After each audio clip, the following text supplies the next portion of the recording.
Hello and welcome to the Chronicles Q&A episode, where Nicky and I read through the best questions that we've received over the week and try to provide the answers. We've got quite a few exciting ones.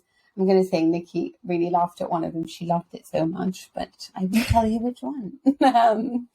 Let's start with the first one, and it's from Mustafa in New Zealand. New Zealand, yay! Libby Capcace, huh? It seems to me that there are some very talented and exciting managers in the top echelon of Serie A at the moment, and in particular at the two Milan clubs. Good, I'm glad you said that. Why are there no real rumours of some of the other big European clubs coming in for the likes of Inzaghi or Pioli, given there are likely to be vacancies at the likes of Manchester United, Real Madrid and PSG in the near future? It's a really fascinating question. I think between those two managers that you've mentioned there, Inzaghi and Pioli, I can see a bigger market waiting for Pioli if he gets Milan across the line this season. I think you have to sort of take a step back and think about where these managers are. I mean, Inzaghi has actually just made his big step. So Inzaghi, I think, did without a doubt raise the bar at Lazio. He's a manager who did a good job at Lazio, who took them consistently to the fringe of the Champions League, to being a team that competed for the Champions League, which is not the position that they were in when he arrived. He clearly got the most out of Z Ibrahimovic, helping him to equal the Serie A goal scoring record. He clearly put together a team that was very clear in its identity and its brand, and it made the most of the talent that was put together there. And I mean, Immobile is really it's worth dwelling on, because remember where his career was coming back to Lazio from Dortmund. He wasn't someone who was on top of the world. He was someone whose whole ability was being doubted, and you got a manager who took him and elevated him and made him into the striker we think of today. And now he's come to Inter, which is his big step up, is his chance to win a league title. And at the time of recording this, they're looking like they might blow it. They're in position to do it. They had, I think, one of the two strongest squads in the league probably. And they had position. They were top of the table at the turn of the year, and they had all that going for them. And their form in 2022 has tailed off really badly. And there are some questions about him that have come to the fore that we touched on in the main episode this week, about his substitutions and about whether or not he's able to build something sustainable. So I think internationally, a lot of people are probably looking at Inzaghi and trying to work out if he's ready for that sort of job. And it's really funny, I think, when this comes up, actually, because I wrote a column about Simone Inzaghi a few weeks ago, a column for an English audience, and you'd be amazed. Listeners to this podcast won't do it, but how many people listening to this podcast would be amazed by the amount of comments under that article going, I remember when he scored for Milan against Liverpool in the Champions League, and you think, no, that's people, that's his brother. Oh, and the God. amount of people for whom internationally Simone Inzaghi, but that really brought home to me how much Simone Inzaghi internationally just isn't a brand. Like, he isn't someone who's got that fame, who's got that reputation. Like, it's just people see Inzaghi and their brains go straight to his brother. When clearly he's the better manager between the two of them, or at least the one who's done much more in his career. So Inzaghi, I just don't think he's going to get that attention until he, either wins this league title with Inter or does something else. I don't think he's got that positioning yet. Pioli is more interesting. He's obviously taken a more circuitous route to getting here, but I think he's really, really burnishing his reputation now, because unlike Inzaghi, who's followed a title-winning side, who's gone in to follow Conte, and so the expectation is right up there, is like usually winning the league. Pioli is on the verge of, or at least has the position to, help Milan win the league title for the first time in more than a decade, to help them become top team in Italy again, and to be all his work. It's not someone else who came before him and did it. He did it, and he did it with young players. And I think that achievement would get the attention of big clubs in Europe. I think if he does it, if he gets Milan across the line, combined with perhaps some of what was seen in Europe, and I think you have to also be realistic and say that Milan's Champions League performance this season was a bit disappointing, and that may hinder him to some degree. But I think if he wins the league, you'll start to see him getting linked to some of these jobs. And by the way, I think that he's young enough. He's not young. He's young enough that he would consider that sort of move as well. I think it's on his mind that he's got scope in his career still to have that journey. Not necessarily this summer though. Like it could be like a win the league, then the next step is can you make Milan into more of a force in Europe, and then those jobs are waiting for you. But I think Pioli, really like don't rule him out of those vacancies for the summer yet, is what I'd say. I think if he wins the league, you might see his star rise very quickly, because again, we overestimate, those of us who spend all of our time focused on Italian football, how much everyone else is watching us as much as we do. And I think that the reality is that across Europe, a lot of people react in quite a knee-jerk way to there's a trophy, there's something that you can hold up and prove that this person's done something with, because they're not watching every week. And that validation would go a long way to establishing him in the minds of people for those jobs. Although, of course, personally, having enjoyed the work he's done the last 2 years, I hope he doesn't. I hope he stays in Serie A for a while longer and we get to keep watching him develop young players. You know what, guys? I mean, I feel like, sorry to be the burden here, and I'm glad that Nicky answered this in a positive way, where if, Milan win a trophy, then there's a possibility of... There's no possibility. I don't feel like Pioli will ever be wanted by any of the top clubs. I'm sorry. Really? No. I feel like we live in a very PR spin doctor society that has made football very difficult for me sometimes to handle. And I feel like we have some great coaches, really some great coaches. And when you see how players have developed under Leonardo Jardim against Galtier, Nice finished 9th last season. They're in 2nd right now, level on points. So 3rd, whatever goal difference. What he's done with Lille to win over PSG. Does anyone think about Galtier when they're looking for a great coach to take over? This is a guy that has made basically the Turkish national team at this point, with what he did with Lille last season. And he is just such a tremendously intelligent coach. You must have watched what Lille did against Milan for the Europa League at the qualifying stages last year. They are such a tremendous team, despite the fact that he was working with so little. But how he raised them, how he developed them. When you look at Ruben Amorim, he doesn't have a very good team, but just how he has managed to convert some players in their tactical roles, what he's doing right now for Sporting. Yes, he's naive, conceded 5 goals to Manchester City, but there's also a billion difference between, how much each club has spent. So that needs to be taken into account.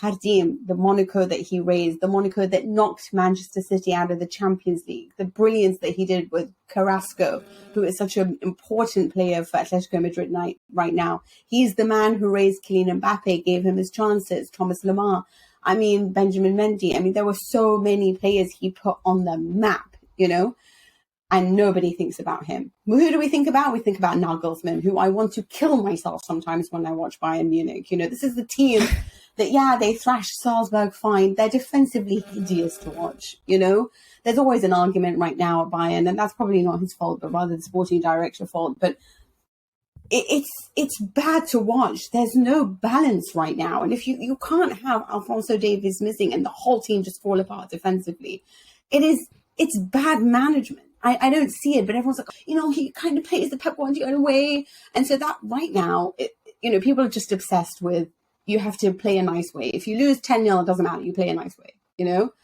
And I feel like sometimes we're not looking at the things that matter, the man management, the ability to develop players, the ability to win despite the fact that you have little. It gives me hope that people recognize that Gasperini is a great coach. It gives me hope. And the only reason that he's managed to put himself on the map is because he took PSG so far. It's because he defeated Liverpool. It's because of what he did in the Champions League that Galtier is not doing so much now, because he is with the likes of Nice. But Jardim did it in the Champions League and no one cared. In fact, you know what they did? Monaco sacked him and brought in Thierry Henry because he brings in the press. Because everyone wants to see Henry talk. Even though he was rubbish tactically, he was very good as an assistant manager for Belgium. But for Monaco, He wasn't a very good coach, I'm sorry. But you know what happened? People showed up to the press conference because he was fun. He's Thierry Henry. He was a great footballer. So everything's about your image. When you wonder why Antonio Conte is the name that he is, despite being, I'm sorry, a total failure in the Champions League, yeah, it's because he is a brand. He's a great coach, and so it adds to that. On a league level, you know what you're getting with Conte. He will dramatize everything, but he'll win the trophy, but he'll make life really hell for you if you are a director at a club. But he will always have a job ready and waiting for him because he's a brand. People click to see what he's going to do. Like Jose Mourinho. I mean, Jose Mourinho also collected a bunch of trophies, so I'm not going to take any of that away from him. He was marvelous, But being a brand matters. Nagelsmann is a brand. So people want to have that on them, want to see that. At the end of the day, Lopetegui is a great coach. But Real Madrid's like, yeah, we can get rid of you because, yeah, you're good and stuff, but you're not good enough to warrant you staying around. And it's interesting because I had a conversation with a Spanish sporting director recently who's very, very interested in Osimhen. And he's very much like, yeah, I mean, we are, but we're not. I mean, he's a tremendous player. I'm like, if he's a tremendous player, then why don't you just go and really bid for him or commit to him or whatever it is? And the feeling is that he has to grow his PR image because right now, even if, and get this, even if he's the same level as Haaland, they will choose Haaland because everyone knows his name. So if I'm an up and coming coach, what I'm going to try to do is make a splash in the Champions League and then do something ridiculous like, I don't know, take my wig off and or whatever it is, or put a chair up like Alaba, because these are the things that people remember. It's all about PR. And Stefano Pioli is a very, very good coach, but I wonder how far he's going to go because people will just be like, yeah, I know, but Milan is a well-run club and blah, blah, blah, and he won't get the credit that he deserves, Spalletti, I don't think, has ever gotten the credit that he deserves. And this is the guy who really showed us the false number 9 and the beauty of that, who made one of the most exciting Romas to watch at the time, who Marcello Lippi said inspired him to the 2006 World Cup in tactically, how he used different players.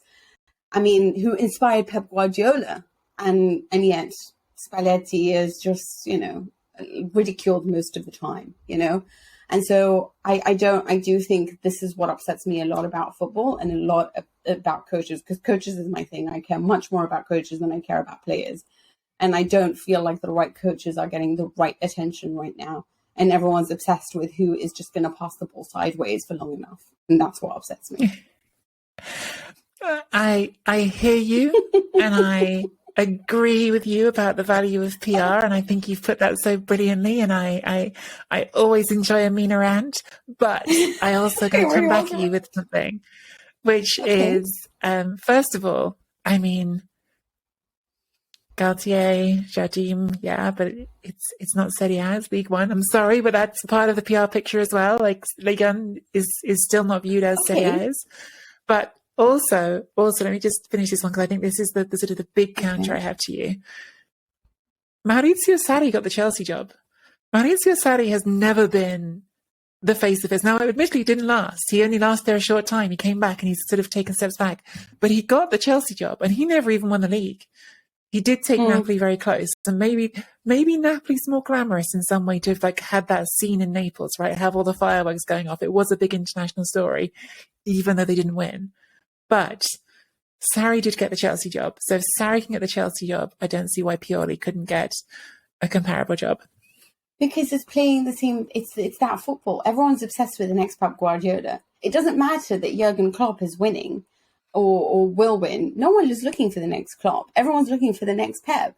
So Maurizio Sarri got a lot of attention because of the style of football that they were playing, because the fluidity, the horizontal that converts quickly to a vertical, it is. That's what they're obsessed with, which is why Nagelsmann has so much unnecessary. That probably annoys me more than all the others. But Jardim, you're right. He is in Ligue 1. But look what he did the Champions League. He reached the semi-finals. He knocked Manchester City out. He very nearly knocked Juventus out in 2015. I mean, he raised half of the players that are now currently in the Premier League and winning. And I just, or Mbappe or Carrasco or... I feel like it just upsets me that even his own club thought you're not interesting enough, And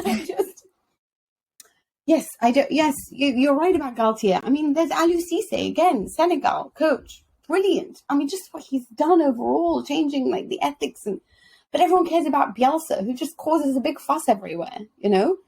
But because he plays nice football, it doesn't matter that the football keeps losing. He plays nice football, and I feel like nowadays we're more obsessed with aesthetics. You know, the Zenit Zeman, everyone loves Zeman, right? You know, that kind of football. It doesn't matter if you don't win. You know, let's all try to be Tele Santana and lose rather than go and be the guy that may be a little bit boring but wins. At least Allegri gets attention.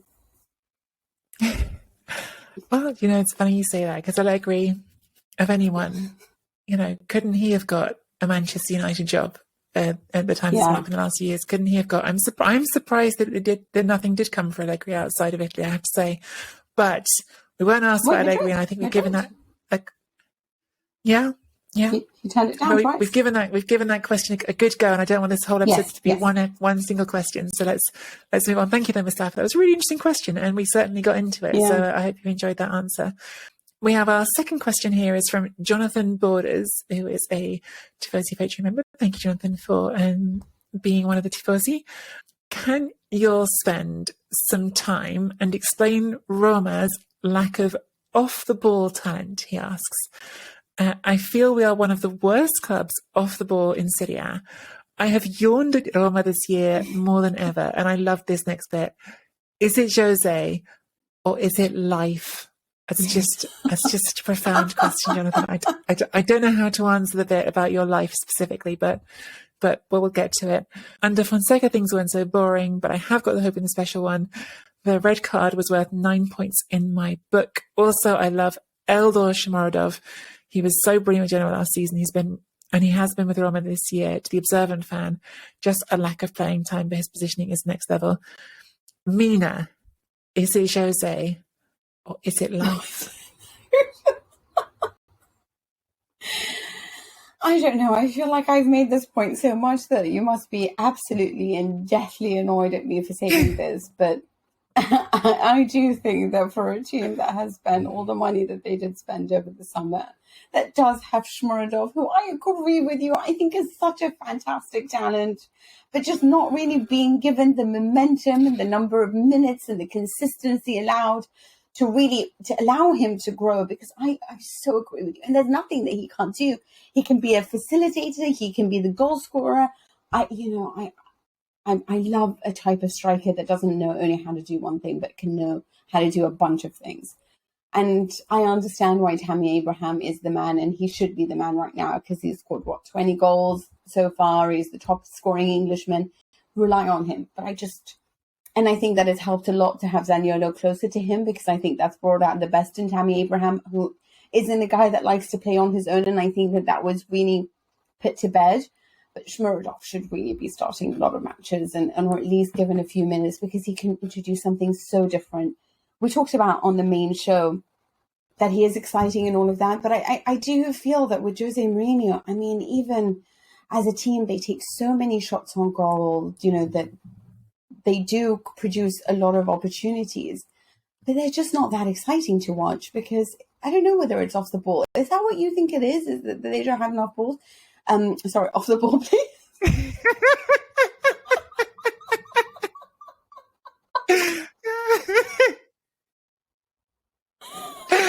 Gosh.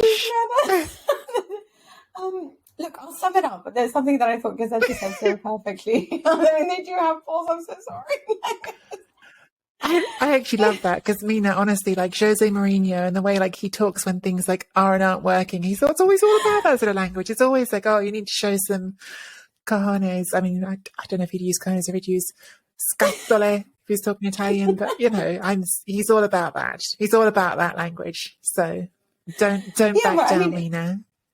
That's what Gazzetta wrote. It just said there's no game, but just a whole lot of effort. And that's what Roma is right now. It's a whole lot of effort that covers up for the fact that there isn't a strategy, an attacking strategy that I know what's going to happen, or I can see a sort of identity. It's, it's compact and try to be vertical. It's last minute goals. It's being rescued by the brilliance that does exist in the team. But I think that, there are certain players that are certainly growing within the side and showing the best of themselves. But you're right. I saw there was a lot more of an identity with Fonseca. I could see a clear strategy of what he was trying to build. It was an exciting team. There was a lot of adjustments on a tactical level when they faced an opponent that closed or were open on one side, or there was a deficiency somewhere. I thought Fonseca was very good with the substitutions, or how he at least tried to tweak the game to either pad out the midfield and I just don't see that from Jose Mourinho. I feel like it's a lot of Hail Marys. It's a lot of let's put on a lot of attackers and see what happens right now. And that's why it's a little bit dull. And even in terms of, they talk about a lot of effort, like Gazetta said, but at the same time, in terms of kilometers run and how much of the ground that they're covering, only 2 teams are worse than Roma, who have run less, and that's Udinese and Bologna. So Roma actually don't even cover that much ground. It's just a side that I'm not yet sure what to think of them. But if I have a whole schedule of football to watch on a Sunday, yeah, I'll be honest with you, I watched a lot of Roma last season, but I'm not that much interested in watching them as much this year round. What about you, Nicky?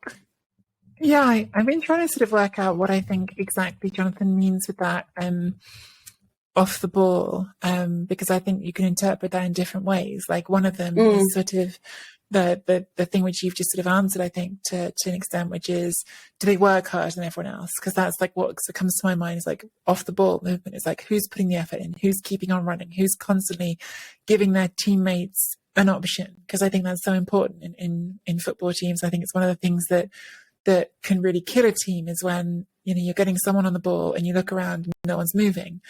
And talking in sort of strictly numeric terms, you've sort of just poured water to an extent on the idea that they're a great sort of that kind of off the ball team, because you're saying they don't have the same distance covered as some other teams, and that's just. But of course, like not everything can be measured in that way, right? Because you can conserve energy and just move at the right times rather than being in constant motion and still be a very effective off the ball teammate, I suppose, your teammates in possession. I wasn't sure if that was what was meant, was sort of, we have a team that works hard, which I think certainly would be what Mourinho would want his team to be, as a team that you identify as working hard, as putting those hard yards in, the one that sort of does that. Or if he meant more that he thinks there's a lot of intelligent players in this team who are really sort of smart in the way they move and in the way that they position themselves. And I think that there is certainly a category of players in this team who I would agree with that for. I think Tammy Abraham has shown himself to be a smart off-the-ball player. I think he's been a really sort of a fascinatingly effective centre-forward for Roma this season. I think he's one of the great sort of stories of this season. I think his goal-scoring feats, particularly over the last period, have been really consistently good, and it's wonderful to see someone like that come to a different league and establish themselves and go from being someone who couldn't get that regular opportunity at Chelsea to being someone who I think now lots of people at Chelsea would like to sign back and send Lukaku going the other way, frankly, at this point. And perhaps misguidedly, by the way, because it doesn't necessarily work like that. It doesn't matter that just because you score with one team, you don't automatically go and score goals for another team. But I think he's an example of someone who does move very smartly off the ball. I know Jonathan sort of mentioned Shomurodov as someone who he admired in that way. Some of the other players who I really admire in this team, like Lorenzo Pellegrini, I'm not saying his movement is bad, but I think of him very much as an on-the-ball player, actually. I think of him as very much as someone who contributes the most to his team when he's carrying it, when he's moving. And perhaps Mkhitaryan's another sort of off-the-ball player who definitely contributes in that way, and not necessarily in a sort of purely, running hard all the time kind of way. But yeah, I almost wanted to drill down on that off-the-ball sort of logic with Jonathan and know a bit better exactly what he means by it. But there's lots to like in this Roma team. Overall, I just don't see them as at the level they want to be, which is a Champions League team. And I don't think that the answer to that was ever, even giving Jose Mourinho full credit, which I'm not certain he deserves. I don't think the answer to that was ever the manager. I think that the squad is just not at the level of those teams in the top four. Two things I just want to come back to. For me, Mkhitaryan's an on-the-ball player, so that's interesting. Yeah. Okay. Here's the one thing, but it's interesting that you don't see it as that. So that makes me think, wait, is he then on the ball or off the ball? Well, he's not a hard running. He's not a hard running player, and I'm not suggesting that. That's what I'm trying to distinction. Yeah. Yeah. It's just because I see him as being so clever on the ball that I think of him as a guy who can maintain possession, and that's how I define on the ball, you know? Okay. I think for me, I've always seen off the ball as players who, like you said, you know, they're intelligent runners off the ball and they know where to position themselves to ensure the fluidity of the whole game. When you have a team of players who are off the ball, you have to have a manager who's very good at creating perfect strategies and a real clear tactical identity. And obviously, it helps a lot when you have players who are of a certain level of intelligence. I think why Juventus worked so well with so many off the ball players at one stage is because when you have players like Khedira and Marchisio who are tactically intelligent and will move into spaces without needing to tell them what to do, it allows for a better strategy, and that way you don't have to have too many. But then at the same time, I don't know whether Mourinho is very good at that, because sometimes I look at Manchester United and I think they manage such great victories. I mean, to at least come second, despite the fact that what we've seen of them since then. But then I never saw a clear strategy on the pitch. I never saw a clear identity. I didn't see that at Tottenham, and I'm not seeing that at Roma. So I feel like it's very hard to then be very intelligent off the ball. But here's my issue with it is I sometimes don't want to blame Mourinho because I blame management. You can't go from a coach like Fonseca. I mean, if I go from Fonseca, I think of De Zerbi afterwards, or I think of somebody that can continue that thread, or maybe or Dionisi who can play that type of football, but then also make it vertical and a little bit combining of the two, like a Luis Enrique. I definitely don't think it's very ideal to go from somebody who plays that style of football like Fonseca did, that relies a lot on youth, that relies a lot on possession, which also at times could be counter-attacking, but then go into Jose Mourinho because you just felt there was a mentality issue. I think there's no clear continuation of a plan. There was a clear continuation, Conte to Inzaghi. I just don't know Inter, but with Roma, I have an issue with the way that they are progressing this project that they keep talking of, because I don't see a strategy, even with the way that they buy players. I don't see the strategy. And so I don't know whether I can entirely blame just the coach or whether there's management that's not providing the right support and has the right idea of how to progress this team on a project level. Yeah, I think that the appointment smacked of a lack of long-term planning, didn't it? Just to say as well, because I didn't say it before, can't say his name now. Shomurodov is another player who I do really like Shomurodov, and I think he's an off-the-ball player. I agree with Jonathan on that. I think he's a player whose movement is really sort of subtle at times and nice, and I hope he gets more opportunities. I think he's one that I enjoy watching play football. Yeah. Okay, we have time to squeeze the last one, but we are going to try to keep it tight. And it is thank you to Michael Betts, who is a Chronicles Deferred to Patreon member. We didn't want to ignore this question because we loved it when it came in. It's not exactly about current Serie A, but what do you make of Lukaku? Is he that dependent on playing in a system that maximizes his strengths? At Inter last season, he started affecting big games rather than disappearing as he did at United and Everton. What happened to him this year? Yeah, I mean, there probably is like a really long answer to give on this one, but like the short answer, I think is yes. I think like lots of strikers, he clearly produces better in different systems.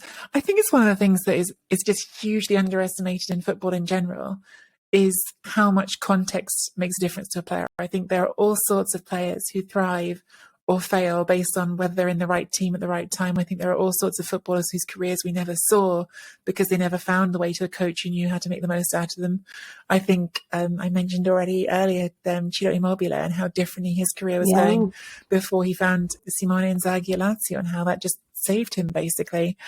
I've been listening to people recently talking about how sort of static Lukaku is and how he doesn't move, and I just thought to myself, but he did move at Inter. Like at Inter, he really actually had that sort of habit of rolling out to the flanks quite a lot, of sort of doing that sort of slightly sort of, you know, if you want to be mean about it, you'd say it's a sort of the QE2 type term, but the sort of the big wide turning out to the flanks and then just marauding past defenders when he got there. And I think it was really effective for Inter. And I think that absolutely Antonio Conte was a manager who understood him, who always clearly knew in his own mind that he had a plan for Lukaku because he wanted him for so long, wanted him at Juventus, wanted him everywhere, and had this idea of how to use him, and it worked.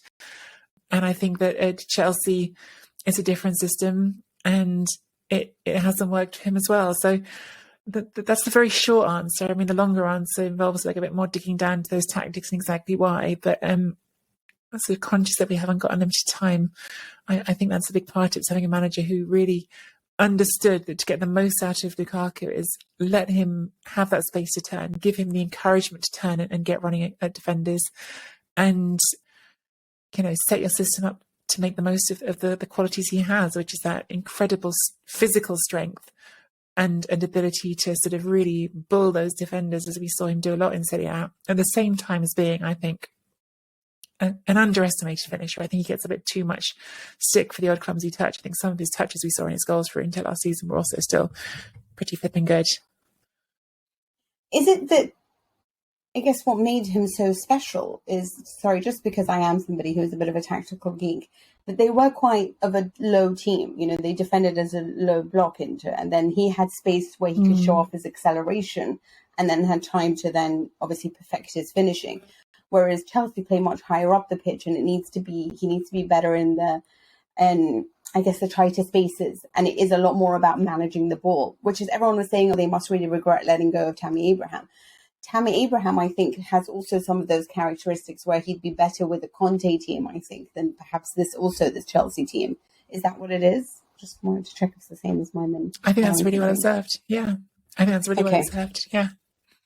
I guess here's the thing, right? If Lukaku was great at Chelsea as well as he was at Inter, then he is one of those very, very special ones, And I think that there are good strikers and there are the very best. And sometimes we want everyone to be Cristiano Ronaldo and we want everyone to be these wonderful guys. But it's very hard to move from different tactics and different teams and still produce at a very high level. And if you do manage that, then you're obviously, one of the very best. And that's why even, for example, Messi, who was booed over the weekend and stuff, there is going to be a difference to adapting to the tactics at hand and the team around you, which is why perhaps performances for PSG are not as great as PSG are not as great as what they were at Barcelona. And it is, a form of tactics, it's confidence, it's how happy you are, it's whether or not you've suffered from COVID and have had problems, or if injuries has been a problem, or your family is happy. Di Maria was man of the match in the final and the last game he played for Real Madrid, and he moved to Manchester United and he just hated everything there and just didn't even perform. Coutinho was somebody that Inter just thought, this isn't going to work out. Ciao. And then he became like a phenomenon at Liverpool. And then all the things that we thought, but he is like, perhaps a little bit physically weak, or perhaps this, or perhaps that. We saw all of those weaknesses as well in Barcelona. So it is about the club. It is about all these things combined, and I agree with that. But for me, I guess my major issue with Lukaku has been is that he talks a lot. And I think he would be a lot better, because then he sets himself standards, and then he sets himself and opens himself to different, I guess, to a lot of criticism. Sometimes that's unwarranted and not really needed to help with his confidence, because he is a confidence player. He is a guy who needs his mother and his daughter, and he wants to be loved. And if you are that kind of guy, then I think you're better off just not speaking that much and allowing people just to decide on their own. And I think that for him, one of the reasons he succeeded so much in Inter is because he had a coach that loved him and a city that loved him. And right now he has to do all that again at Chelsea. And it's not helping when the tactics don't suit him. But I think also coming out and saying, I can't believe I wasn't rated in the top 5 greatest players. There's just no need to say that. It's like Igor Tudor saying what he did about Osimhen. There's just no need to talk about that. You aren't, it takes many, many years to be considered the best. People don't call you the best straight away. I mean, people were still doubting what Karim Benzema could do. And yet he has shown himself to be the man with Ronaldo and the man without Ronaldo. But it's taken a decade before people have started to really appreciate the value of Benzema, his ability and technicality on the ball, his extreme intelligence. I have never seen, honestly, a number 9 who is as intelligent as Benzema. And I feel like Lukaku saying the things of, is this a great moment? It's, I am one of the top 5. It takes so much to be the top 5. And in order for you to be one of the best strikers of the world, you have to prove yourself in any tactic, with any coach, in any formation, in any style of play, and in any club. It took, Ronaldo was a guy that never managed to score in the big games when he was at United. And Manchester, after he moved to Real Madrid, they were being knocked out by Lyon in the last 16. 2 years in a row, I believe. So it took a while before he learned to also be the very best. But you just keep your mouth quiet and you just go forward. And that annoys me a little bit of Lukaku, that he doesn't do that. And I think that people were so quick to jump onto it. He had a good manager that brought out the best of him. He's a very good number 9. Is he the very best? I think we're expecting too much, because based on what we've seen so far, and he is still only 28. I mean, actually, he should be at his peak right now. But sorry, I was about to say he's in my head, he's still 25. Yeah, but actually he's 28. I've never seen enough on the ball that has ever made me think to myself, he's a legend. So, and I think that he has talked so much that people expect that from him. And so for me, frankly, he's dug his own grave. And to be the very best, if you are trying to compete with these guys, you need to show me that you can do that in every match, in all the big matches. And again, at Inter, you didn't play in the Champions League at the very highest level. You didn't reach the knockout stages, so I don't know how to judge. I think the other thing that I would just add on to that, we focus on the tactical side of things. I think there is something for Lukaku. I think he feels like one of those players who produces his best when he feels loved. And I think there is something psychological with him as well. And I think that was the other thing that he's lost moving from Inter to Chelsea, is that it was like, instead of sort of feeling like he did, certainly by the end of that time at Inter, when he's literally sort of, and not even to the end, I mean, as soon as he arrived at Inter, he had, even some of the less savoury elements of the ultra base sort of making such a big deal of him and flattering him. And I think that, the murals that go up devoted to him in Milan, like, he was an icon, and I think he really loved it. And I think it was it was a way to get the best out of him. And I think that some players respond to different situations differently, but I think that was a good situation for him. And that's something that he's lost as well as any tactical stuff. Yeah. Is there anything else that you wanted to add to that, Mina? Or? No, I just want to say that he is a good number 9, but I just sometimes, let's not expect the world from them, I mean, obviously I do expect more from him at Chelsea considering the price tag, but you never know. Maybe Tuchel will go, a new coach will come in, and they'll play to exactly his strengths, or he'll move to Spurs and show us what we've been missing. Look, it's never an exact science. And don't forget, in all this conversation, I think it's almost like a thing that's sort of funny how one player impacts the next one. And this is not the Premier League podcast, but I think it's interesting how everyone up till the season was talking about how Chelsea overpaid for Kai Havertz and how he hadn't lived up to the amount of money that was spent on him. So, it's tough to go to a top club and succeed. That's just an obvious truth. But look, we are out of time for today, and we hope you enjoyed this Chronicles Q&A. Please do check out our website at SerieAChronicles.com and click the Chronicles Tifosi button if you would like to join our Patreon community, where you can have access to exclusive episodes and bonus content. We've got one coming up this week, a special episode deep dive on Empoli. There'll be some content around Juventus in the Champions League in midweek as well, and no doubt anything else that comes into our heads. But yes, go do that if you would like to become part of that community and support the show. You can also offer a one-time tip if you would like to. On the website, there's a button there to our Ko-fi page. Get your questions in on Twitter at Serie A Chron Pod for our Q&A episodes with the hashtag Chronicles Q&A. Or send us a voice message via the website and we'll put your voice in the show. Only one person's done this so far and I really enjoyed it, but I understand if people don't put their voice on as well. So we don't mind. You can send them by email or by voice, but we did enjoy the voice message. Find us on Twitter at Mina Rizuki, at Nicky Bandini, and subscribe to the Serie A Chronicles YouTube channel for clips of the show as well.